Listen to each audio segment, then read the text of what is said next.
에베소서 5장 1절에서 7절 말씀입니다. 신약성경 315쪽입니다. 그러므로 사랑을 받는 자녀같이 너희는 하나님을 본받는 자가 되고 그리스도께서 너희를 사랑하신 것 같이 너희도 사랑 가운데서 행하라. 그는 우리를 위하여 자신을 버리사 향기로운 제물과 희생 제물로 하나님께 드리셨느니라. 음행과 온갖 더러운 것과 탐욕은 너희 중에서 그 이름조차도 부르지 말라. 이는 성도에게 마땅한 바니라. 누추함과 어리석은 말이나 희롱의 말이 마땅치 아니하니 오히려 감사하는 말을 하라. 너희도 정녕 이것을 알거니와 음행하는 자나 더러운 자나 탐하는 자 곧 우상 숭배자는 다 그리스도와 하나님의 나라에서 기업을 얻지 못하리니 누구든지 헛된 말로 너희를 속이지 못하게 하라. 이로 말미암아 하나님의 진노가 불순종의 아들들에게 임하나니. 같이 봅니다.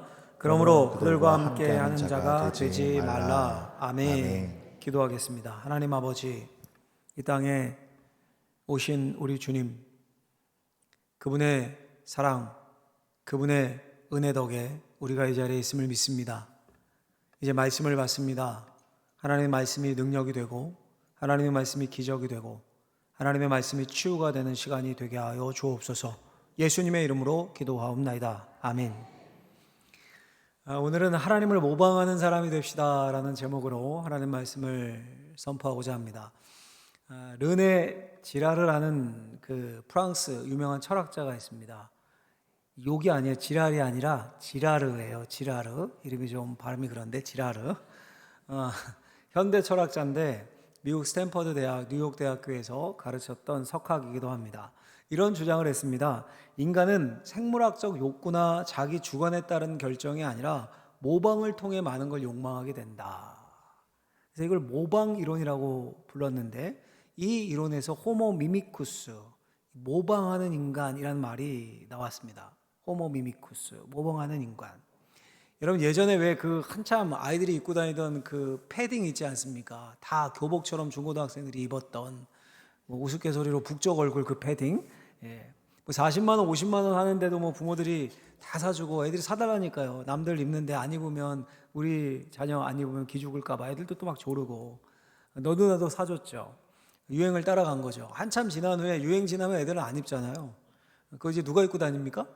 부모들이 입고 다니는 거죠. 이제 또 부모들 교복이 되는 거죠. 버릴 수도 없고 비싼 걸. 이게 호모 미미쿠스의 유행을 따라 모방하는 인간입니다. 여러분 왜 인간을 사회적 동물이다라고 정의하죠. 인간에 대해 가장 널리 알려진 정의입니다. 인간이 태어날 때부터 사회적 동물이라는 말은 태어날 때부터 혼자 살 수 없다는 말을 포함합니다. 대부분의 동물과 달리 인간은 태어날 때부터 반드시 누군가를 필요로 합니다. 예를 들어 갓난아기 혼자 못 살지 않습니까? 그 엄마가 아니더라도 누군가 아이에게 먹을 걸 제공해야 되고 체온을 유지하기 위해 뭔가를 덮어주고 옷을 입혀야 되고 또 감염을 피하기 위해 배설물을 치워줘야 합니다. 혼자 두면 죽습니다. 아이는 주변 사람들의 도움을 받으면서 자랍니다. 사회적 동물이라는 의미예요. 자라면서 인지 능력이 점점 커지죠. 그러면서 아이가 사용하는 전략이 뭘까요? 학습을 하면서 사용하는 전략이 가만 보면 따라하기입니다. 따라하기. 모방이에요. 모방. 가장 자주 마주치는 엄마를, 아빠를, 또 형제 자매 같이 있는 오빠, 뭐 누나, 언니 행동을 따라하고 관찰을 합니다. 심지어 걸음도 담는다고 하지 않습니까? 걸음뿐입니까? 식성도 담습니다. 좀 지나 학교 가면 선생님을 따라하고 더 자라서 회사에 가면 직장 선배나 상사를 따라합니다. 이처럼 인간은 태어나면서 죽을 때까지 누군가를 모방하면서 삽니다. 이게 인간의 본성입니다. 호모 미미쿠스. 사도 바울은 이 사실을 너무도 잘 알았습니다. 그래서 이걸 이렇게 적용해서 말을 해요. 에베소 5장 1절 오늘 본문을 새한글 성경 버전으로 한번 읽어보면 같이 읽겠습니다. 오늘 요절입니다. 같이 읽습니다. 그러므로 여러분은 사랑받는 자녀들답게 하나님을 그대로 따라하는 사람이 되십시오. 아멘. 하나님을 그대로 따라하는 사람. 이 그대로 따라하는 게 모방하는 거죠. 모방하는 거. 우리 읽은 성경 개역개정 버전에는 본받는 자라고 되어 있는데 이걸 원어를 헬라어 성경을 그대로 직역하면 하나님의 모방자가 되십시오. 이런 뜻이에요. 하나님의 모방자가 되십시오. 자, 그럼 이게 무슨 말입니까? 지난주에 설교를 한번 떠올려 보십시오. 새로운 사람, 새로운 삶이라는 제목으로 설교를 했습니다. 예수를 믿는 건 썩어져가는 옛사람들 구습을 벗어버리고 옛사람을 벗어버리고 새 사람을 입어서 새로운 사람, 새로운 피조물이 되는 것이라 말씀드렸습니다. 새로운 사람이 됐으니 당연히 삶도 새로운 삶이 따라오겠죠. 말과 행동이 달라집니다. 이 지난주 설교의 핵심이에요. 그리고 나서 이제 오늘 본문이 계속 이어지는 겁니다. 오늘 본문의 첫 단어가 그러므로. 무슨 말이에요? 앞에 내용과 이어진다는 거죠. 새로운 사람의 새로운 삶을 계속 말하겠다, 이런 의미예요. 그러므로. 근데 그 새로운 삶의 절정이 뭡니까? 하나님을 그대로 따라하는 사람, 하나님의 모방자가 되는 겁니다. 여러분, 이게 전혀 생소하고 새로운 개념이 아닙니다. 태초부터 있었던 하나님의 계획입니다. 하나님이 모든 걸 창조하시고 나서 마지막에 인간을 창조하셨습니다. 어떻게 창조하셨냐 하면 이렇게 되어 있어요. 그 창조의 모습을 창세기 1장 27절에 보면 하나님이 자기의 형상, 곧 하나님의 형상대로 사람을 창조하시되 남자와 여자를 창조하시고, 하나님이 무엇대로요? 자기의 형상대로 사람을 창조하셨어요. 쉽게 말하면 하나님의 모습으로, 하나님과 닮은 모양으로 사람을 만드셨다는 겁니다. 아들이 아빠를 닮고 엄마를 닮듯 아이들이, 하나님이 인간을 자신을 닮게 창조하셨습니다. 우리 안에 사랑 얼마나 좋아요. 사랑 때문에 모든 게 생기지 않습니까? 생명도 생기고. 이거 어디서 온 겁니까? 하나님을 닮은 겁니다. 하나님이 사랑이시다. 하나님이 사랑이시기 때문에. 우리 안에 양심, 선한 양심, 이게 어디서 온 겁니까? 하나님을 닮은 겁니다. 그러니까 결국 이 말은 인간은 자연스럽게 하나님을 모방하고 따라하게 되어 있었다는 거야. 이게 최초의 인간입니다. 하나님의 계획이고. 근데 인간이 하나님을 거역했어요. 죄가 들어옵니다.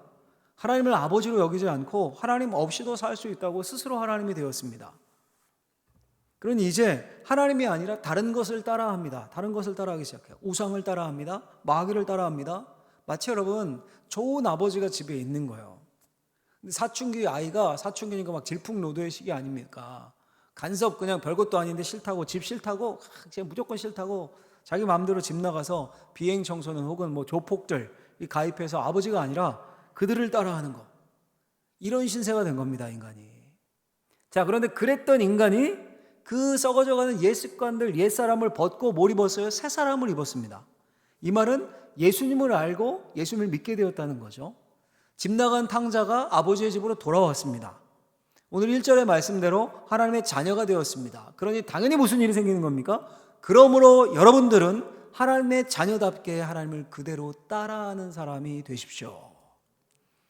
하나님 따라자녀가 됩니다. 하나님의 모방자가 됩니다. 새로운 삶을 삽니다. 그게 예수 믿는 것이고 하나님의 형상이 회복되는 겁니다.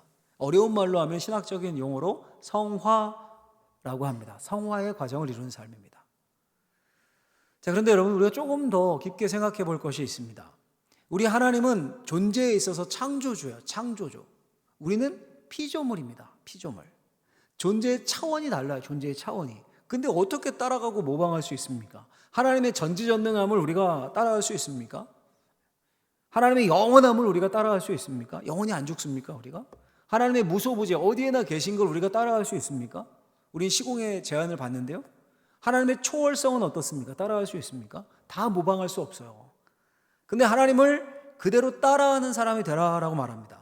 그럼 뭘 따라하고 뭘 모방해야 하는 겁니까? 핵심이 하나님의 자녀답게라는 표현이에요. 하나님의 자녀답게.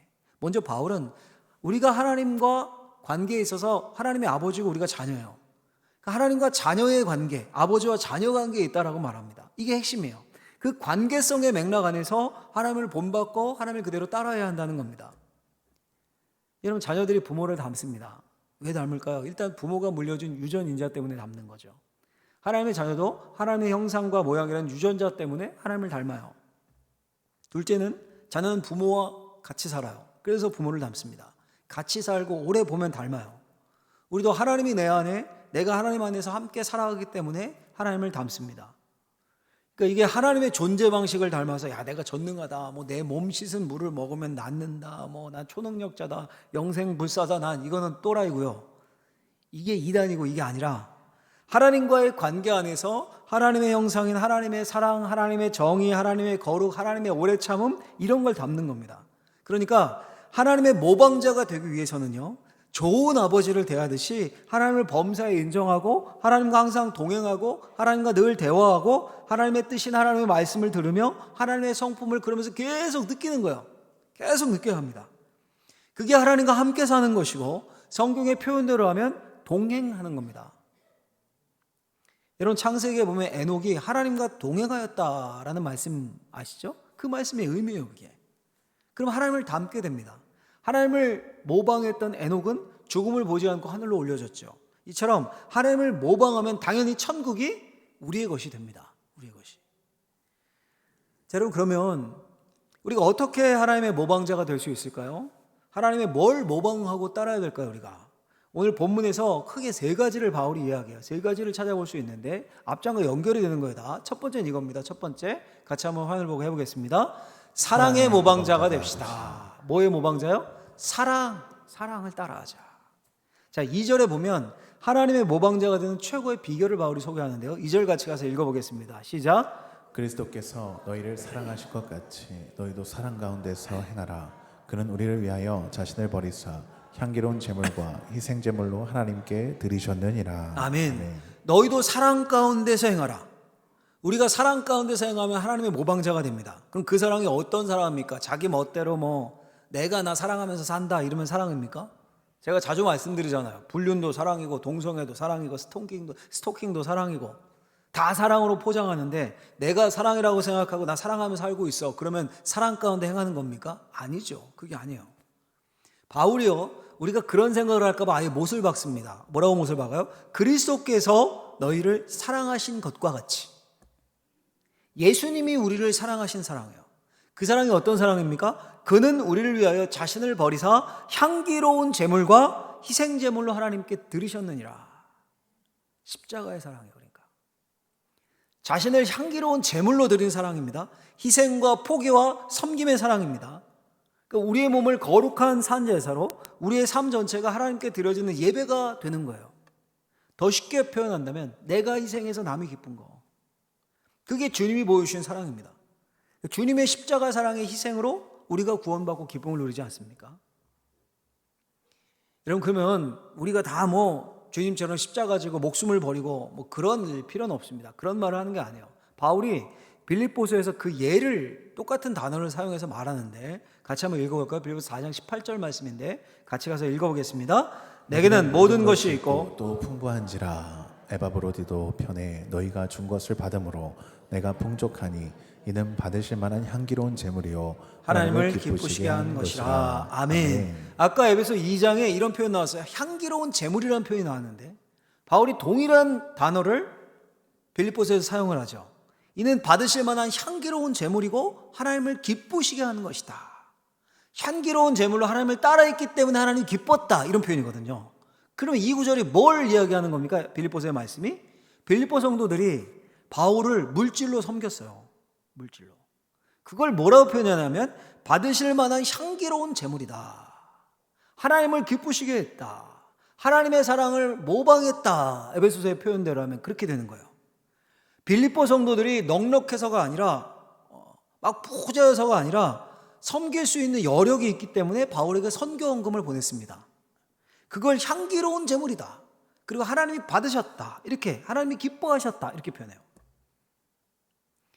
여러분 참 감사한 것이 이런 사랑을 실천하는 분들이 우리 교회에도 많습니다. 교회학교 수련회라든가 성경 캠프 하면 물질로 이렇게 섬겨주시고 청년의 비전 트립 갔을 때도 어떤 분이 섬겨주셔서 청년들이 진짜 배가 부르게 먹고 너무 좋아하고 또 어려운 분들, 여러분들이 외국인들 섬기라고 헌금하시는 분도 있고 아니 그런 목적이 아니더라도 많은 분들이 여기 있는 많은 분들이 오늘도 들어오시면서 11조 감사헌금 주일헌금 이렇게 자신의 물질을 드리셨을 거예요. 그게 모아져서 우리의 선교사님에게 우리의 다음 세대에게 우리의 어르신들에게 우리 어려운 분들에게 교회의 어려운 분들에게 또 이웃사랑헌금 이제 다음 주 하면 지역의 그 경상도 산불 피해 지역에 자신의 물질을 드리는 거잖아요. 흘러가지 않습니까? 이 바울의 표현대로 하면 이는 받으실 만한 향기로운 제물이요. 그게 얼마건 자기가 써도 부족한데 그거 포기하면서 힘껏 헌금한다는 것 자체가 이 말씀에 꼭 맞는 사랑의 섬김을 하고 계신 겁니다. 아까 말씀에서 봤듯이 하나님이 기뻐하시고 이게 향기로운 제물이고 그리고 하나님을 따라하는 삶 중에 하나라는 거예요. 근데 여러분 제가 조금 이렇게 묵상하고 생각해 보기에 이건 좀 죄송하지만 가장 쉬운 하나님 사랑의 모방이에요. 가장 쉬운. 이웃을 향해 흘려보낸 삶, 손대접하고 밥 사고 선교사님들, 어른들 섬기고 약한 분들 챙기고 헌금하고 이런 빚내서 하지 않잖아요. 우리가 빚내서 하라는 게 아닙니다. 할 수 있을 만큼 섬기는 거예요. 그게 하나님의 사랑을 모방하는 겁니다. 받으실 만한 향기로운 제물이에요. 할렐루야? 할렐루야? 할 수 있을 만큼 하는 거니까. 여기서 헌금해서 빚지고 이러신 분들 없잖아요. 그럼 여러분, 가장 좀 어려운 하나님의 사랑의 모방은 뭘까요? 가장 어려운. 역사상 가장 예수님을 닮은 모방자였던 바울이 이렇게 고백합니다. 역시 빌립보서인데 한번 빌립보서 3장 10절에서 11절 말씀을 가서 볼까요? 같이 읽어보겠습니다. 내가 그리스도와 그 부활의 권능과 그 고난의 참여함을 알고자 하여 그의 죽으심을 본받아 어떻게 해서든지 죽은 자 가운데서 부활에 이르려 하노니. 아멘. 바울이 지금 하나님을 따라하는 자, 본받는 자라고 개역개정 오늘 읽은 성경에 돼 있었는데 에베소서에서 지금 뭐까지 본받는다고 하냐면 그의 죽으심을 본받아. 예수님의 죽음입니다. 여러분 솔직히 우리들은요, 저를 포함해서 자신의 모델이 되는 사람의 화려한 모습, 성공한 모습, 힘 있는 모습, 그걸 본받고 싶습니다. 그걸 따라합니다. 우리가 예수님도 그렇게 본받기를 원합니다. 예수님처럼 기적을 일으켰으면 좋겠고요. 성령의 은사, 신유, 능력, 방언, 예언 이런 거 은사 구하고 예수님처럼 가르침의 권능을 받고 싶고 하늘의 비밀을 알고 싶고 사람들을 막 끌어모으고 싶고 큰 교회에 이루고 싶고 영향력을 끼치고 싶습니다. 제 마음이에요, 제 마음. 그런데 바울은 사람들이 주목했던 예수님의 멋진 부분들을 다 제쳐놓고 모두가 싫어하고 꺼리는, 우리 아까 장로님 기도하셨죠. 미련하라고 여기는 그 십자가, 예수님의 죽음을 본받으려 한다라고 말을 해요. 가장 비참하고 가장 낮아지고 가장 힘든 십자가를 본받겠다, 그걸 따라가겠다라고 말합니다. 이게 가장 최고의 하나님 사랑의 모방입니다. 아들을 내어주면서까지 죽이심이 가장 큰 하나님의 사랑이고 희생이었습니다. 자, 그럼 우리도 십자가 매달려야 합니까? 목숨 바쳐 순교해야 합니까? 다 극렬 이슬람권에 가서 순교하다 죽어야 합니까? 뭐 그런 걸 이야기하는 게 아니죠. 우리에게 적용한다면. 그렇다면 하나님 사랑의 최고의 모방은 뭘까요? 이미 지난주에 우리가 봤습니다. 바울이 이미 앞에서 언급을 했어요. 다시 가서 읽어보죠. 에베소 4장 32절 말씀을 읽겠습니다. 시작. 서로 친절하게 하며 불쌍히 여기며 서로 용서하기를 하나님이 그리스도 안에서 너희를 용서하심과 같이 하라. 아멘. 답은 뭡니까? 용서예요, 용서. 서로 용서하기를. 왜 용서일까요, 여러분? 십자가의 핵심이 뭡니까? 대속입니다, 대속. 죽을 수밖에 없는 죄인인 우리를 아무 조건 없이 하나님이 받아들이셨습니다. 우리를 용서하시고 대신 십자가에 죽었어요. 이게 십자가죠. 그게 하나님이 그리스도 안에서 너희를 용서하심과 같이라는 말씀의 의미입니다.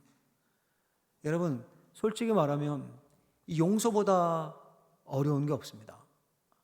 제가 종종 예를 들지만 우리가 보통 누구를 미워하고 증오합니까? 뭐 저 북한의 독재자 김정은, 전쟁을 일으킨 푸틴, 뭐 이런 사람들입니까? 뭐 그냥 욕하고 그러긴 해도 미워하고 증오하고 더 생각하지는 않습니다. 여기 독재자 김정은을 더 생각하시는 분 그렇지는 않아요. 주로 가까운 사람들, 아내, 남편, 뭐 자식들, 부모님, 시댁 식구들, 뭐 친정의 엄마, 아빠, 뭐 친구, 이런 사람들을 미워하고 용서하지 못합니다. 그런데 예수님의 사랑, 그 죽음을 본받는 자라면 용서해야 된다는 거예요. 왜요? 주께서 그렇게 하셨습니다. 서로 용서하라. 서로 용서해야 합니다. 용서하지 않으면 상대방이 아니라 내가 다칩니다. 내 영혼이 쇠하고 내 마음이 부대끼고 내가 죽어요. 상상하건대 묵상하건대 어쩌면 하나님이 그러셨을 것만 같아요. 하나님이 가장 공들여서 창조한 게 인간이잖아요. 근데 그 인간이 죄를 짓고 하나님을 떠났어요. 근데 그 인간을 용서하지 않으면, 어떻게 해서든지 그 관계를 회복하지 않으면 사랑 자체이신 하나님께서 오히려 못 견디셔가지고 아들을 희생하시면서까지 우리를 용서하셨습니다. 여러분, 지금 잠깐 한번 생각해 보십시오. 혹시 용서하지 못하는 사람이 있는가? 우리는 하나님을 그대로 따라하는 사람들이에요. 하나님의 사랑, 십자가의 핵심이 용서입니다. 우리 사순절 지나면서 지금 하나님의 모방자가 되자. 하나님의 모방자인 우리가 다른 게 아니라 그 사랑을 모방해서 용서할 수 있기를, 우리 안에 성령께서 그렇게 역사하시기를 예수님의 이름으로 간절히 축원합니다. 축원합니다. 두 번째로 같이 또 화면을 보고 해보겠습니다. 거룩함의 모방자가 됩시다. 첫 번째가 사랑이었고 두 번째가 거룩함. 여러분, 하나님의 형상, 하나님의 품성 중에 가장 큰 특징이 거룩함입니다. 우리 이사야 선지자 이름 들어보셨죠? 이사야 선지자? 선지자 중에 왕이라고 불리는 선지자인데, 이사야 선지자가 소명을 받을 때 하늘의 천상회의를 맛보는 특권을 누립니다. 하나님이 높은 보좌에 앉으셨고 옷자락의 성전에 가득 찹니다. 가득 차 있어요. 막 황홀한 거죠. 천사들이 막 날면서 외칩니다. 계속 외쳐요. 뭐라고 외칩니까? 거룩하다, 거룩하다, 거룩하다, 만군의 여호와여. 여러분, 전능하다, 전능하다, 전능하다, 혹은 사랑이다, 사랑이다, 사랑이다, 이게 아니라 거룩하다, 거룩하다, 거룩하다를 외쳐요. 이사야뿐이 아닙니다. 사도 요한이 마지막 때에 일어날 일을 봅니다. 계시록이죠. 거기서도 천상의 예배에 요한이 참석하는 특권을 누리게 됩니다. 하늘 보좌에, 높은 보좌에 주님이 앉으셨고, 보좌에서 막 번개가 치고 우레소리가 나고 번쩍번쩍하며 천사가 막 날고 쉬지 않고 계속 소리를 칩니다. 뭐라고 칩니까? 계시록 4장 8절에 보면 밤낮 쉬지 않고 이르기를 거룩하다, 거룩하다, 거룩하다, 주 하나님 곧 전능하신 이요. 뭐라고 외쳐요? 거룩하다, 거룩하다, 거룩하다. 역시 그 하나님은 거룩하신 하나님입니다. 거룩함이 하나님의 형상의 핵심 중 핵심입니다. 그 거룩하신 하나님을 본받는, 따라하는 구체적인 방법을 바울이 말을 해주는데, 그게 3절이에요. 3절 말씀 가서 읽어볼까요? 3절 말씀 읽어보겠습니다. 음행과 온갖 더러운 것과 탐욕은 너희 중에서 그 이름조차도 부르지 말라. 이는 성도에게 마땅한 말이라. 아멘. 음행과 온갖 더러운 것과 탐욕은 그 이름조차도 부르지 말아라. 여러분, 이름을 부른다는 건 그 이름의 의미가 이미 머리에 생각이 난 거예요. 그렇죠? 생각한 것을 부르는 거잖아요. 아이가 엄마 아이스크림, 그럼 그 아이 머릿속에 아이스크림이 생각이 난 거죠. 생각 속에 먼저 담고 그걸 꺼내서 부르는 겁니다. 그리고 바울이 음행, 온갖 더러운 것, 탐욕을 이름조차 부르지 말라는 것은 그런 더러운 것들이 우리 생각에 스치도 않게, 생각에 담기지도 않게 하라는 거예요. 여기서 음행이라는 말은 모든 종류의 불법적인 성관계를 의미하는 단어입니다. 동성애, 수간, 간통이 모든 걸 포함해요. 육신의 음행만 있습니까? 더 심각한 건 영적인 음행이죠. 신랑이신 하나님을 버리고 다른 우상을 섬기는 겁니다. 이스라엘 백성이 여기에서 실패했죠. 온갖 더러운 것은 깨끗하지 못한 부정한 모든 것들입니다. 탐욕은 필요 이상으로 더 가지려는 욕구, 혹은 가지지 말아야 할 것을 욕망하는 마음의 소원입니다. 예를 들면 마약을 원하고 도박 이런 걸 원하고 이런 거죠. 인간의 마음에는 여러분 주머니가 있습니다. 주머니가. 그게 하나님으로 채워지지 않으면 반드시 뭔가로 거기를 채워 넣어요. 그게 돈이고 술이고 도박이고 쾌락이고 이런 음행과 온갖 더러운 것과 탐욕입니다. 예수님이 그래서 이렇게 말씀하셨어요. 누가복음 12장에 보면 자기를 위하여 재물을 쌓아두고 하나님께 대하여 부요하지 못한 자가 이와 같으니라. 하나님에 대하여 부요하지 못하면, 그 영혼의 주머니에 부요함을 하나님으로 채워놓지 못하면, 하나님의 사랑과 진리와 성품이 충만하지 않으면 탐욕의 희생물이 된다는 겁니다. 자, 그러니까 여러분, 거룩은 우리가 막 노력해서 막 거룩해야지, 세상과 구별돼야지, 거룩. 우리 노력으로 될 수 있는 게 아닙니다. 하나님으로, 거룩하신 하나님으로 충만하게 되면, 하나님의 모방자가 되면, 하나님을 그대로 따라 그 사랑과 진리에 젖으면 저절로 거룩한 성품이 따라옵니다. 여러분, 이렇게 생각하시면 좀 이해가 빠르실 것 같아요. 담배 안 피우시는 분들은 어떻습니까? 담배 냄새도 싫죠? 담배를 피우는 사람이 엘리베이터 아파트에 살아서 탔는데 피우고 타는 것도 아니잖아요. 엘리베이터 그렇게 타는 사람 없잖아요. 근데 옷에 냄새가 배 있어요. 그것도 싫어요. 아래층에서 피운 담배 냄새 기가 막히게 알아챕니다. 혹시 이 중에 아직도 담배 피우시는 분들 양해하고 들으십시오. 사실이 그런 거니까. 마치 이처럼요, 하나님의 거룩함의 모방자가 되면 내가 음행하지 말아야지, 내가 막 더러운 짓 하지 말고 탐욕 품지 말아야지, 이래서 안 하는 게 아니라 저절로 그게 싫어지는 거예요. 그게 담배 냄새도 싫듯이 하나님의 모방자는 음행, 온갖 더러운 것, 탐욕이 냄새도 싫은 거예요. 그러니 하나님으로 충만한 삶, 예수로 충만한 삶, 성령으로 충만한 삶이 답이에요, 여러분.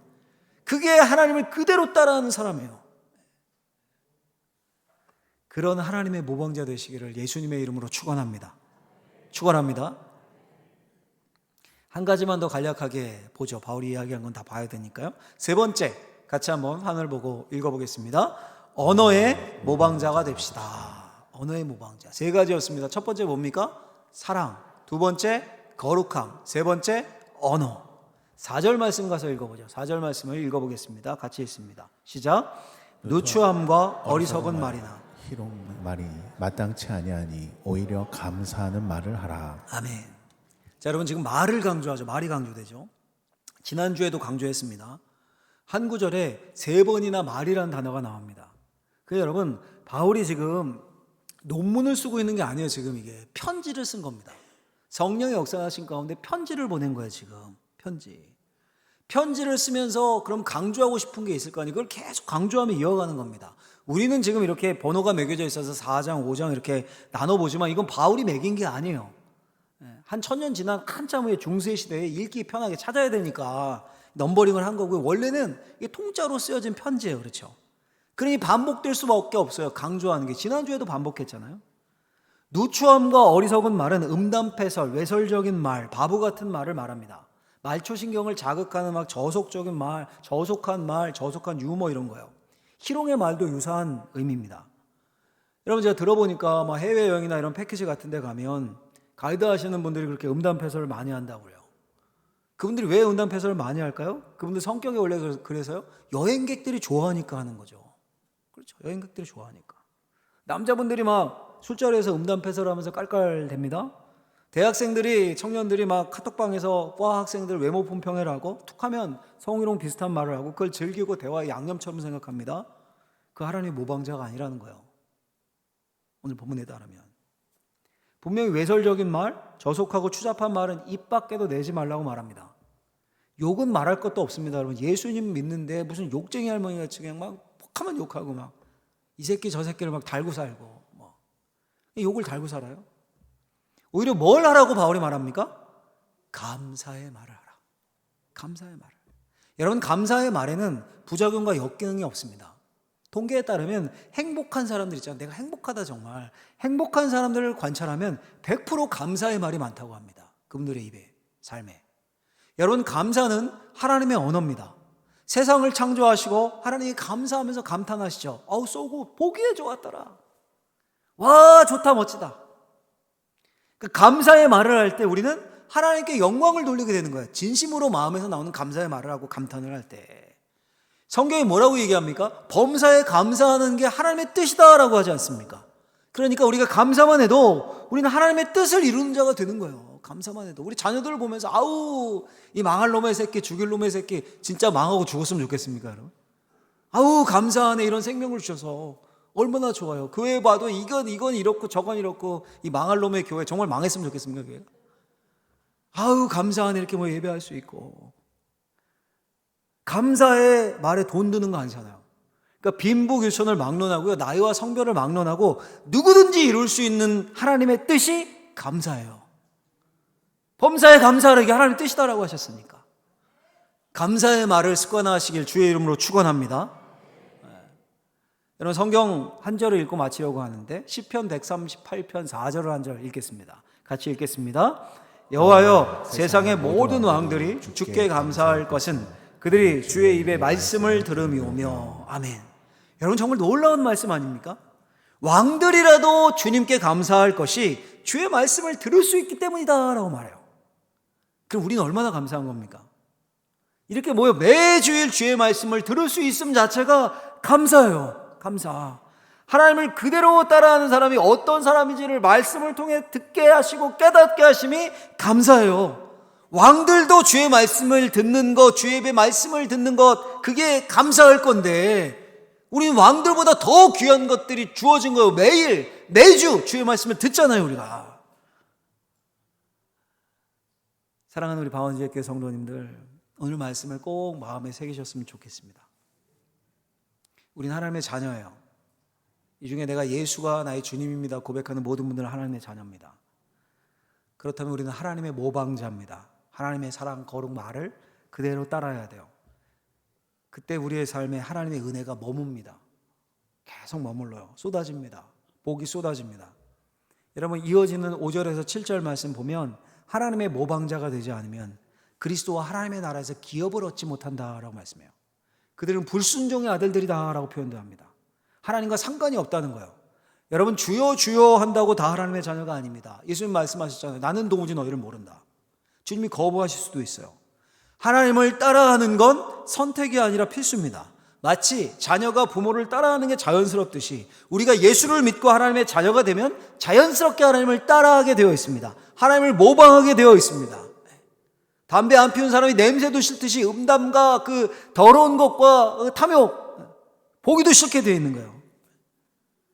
그러니까 하나님의 사랑의 모방자, 거룩함의 모방자, 언어의 모방자가 되어서 하나님의 기쁨이 되는 그런 인생들 다 될 수 있기를 예수님의 이름으로 축원합니다.